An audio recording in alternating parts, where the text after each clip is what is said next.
What happens when a billionaire underestimates a 10-year-old girl in a high-stakes poker game? Discover how Jade Williams, a child genius, turned a billionaire's arrogance into the most expensive lesson of his life. A story of wit, revenge, and justice that will leave you speechless. The $5,000 poker chips trembled in Richard Sterling's hands as he stared in disbelief at the 10-year-old girl across the mahogany table. The billionaire businessman had bet his Caribbean property on a single hand, convinced he was teaching his chauffeur's sassy daughter, Jade Williams, a lesson in humility. "Are you sure you want to continue, Mr. Sterling?" Jade asked, her calm voice cutting through the tension in the Beverly Hills mansion. 5 minutes earlier, Sterling had mocked her, but now the room was silent. Tycoons, celebrities, and politicians gathered around, witnessing something extraordinary.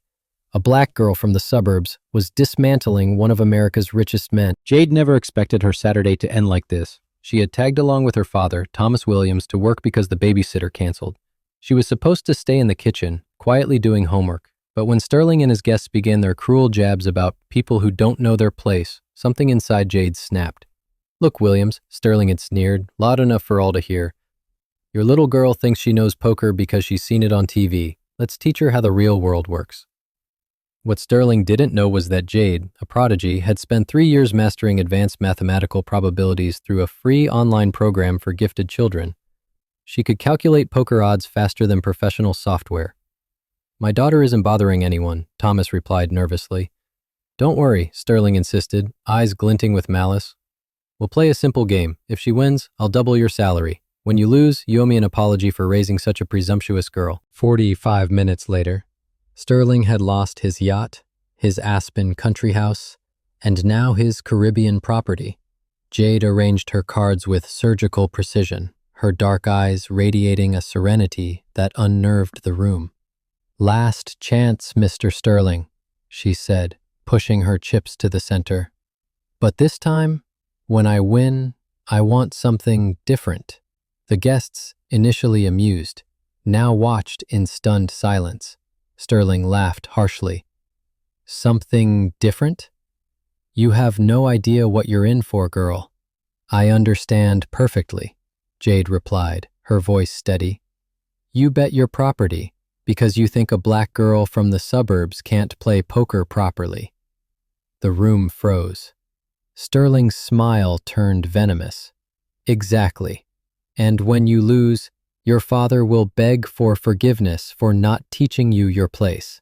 Jade's father, Thomas, stood rigid, his years as an engineer reduced to driving for men like Sterling due to subtle job market discrimination. Jade had seen his silent tears, fueling her resolve. "I double the bet," Sterling declared, adding his $15 million Malibu house. "But when you lose, your family leaves town permanently." His wife, Victoria, gasped. "Richard, you can't be serious." "I accept," Jade said calmly. "But when I win, you'll kneel before my father and beg forgiveness for every humiliation you've inflicted on him over 5 years. And I want it recorded and posted on your social media, explaining how a 60-year-old man lost $15 million to a 10-year-old girl because he underestimated her intelligence based on her skin color." The room erupted in laughter. The Jade's focus was unshakable. Sterling laid down his cards, a pair of kings with a high queen, a strong hand. Smirking, he offered, "Last chance to surrender, girl." Jade's response was polite but cutting. "I'd rather stick around for the part where you realize underestimating people based on appearance is your biggest mistake." She revealed her cards, a straight flush, 5 to 9 of diamonds, one of the rarest hands in poker with a 0.0014% probability. Sterling's face drained of color. "That's impossible," he stammered. "A child can't—" "Can't what?" Jade asked.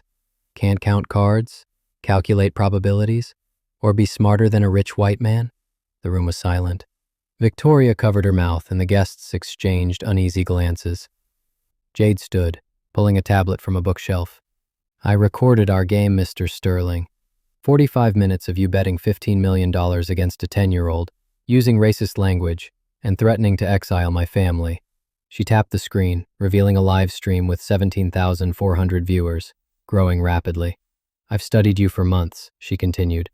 "Your $3 million in Vegas losses, Your predictable poker patterns, your habit of underestimating opponents, especially women and minorities.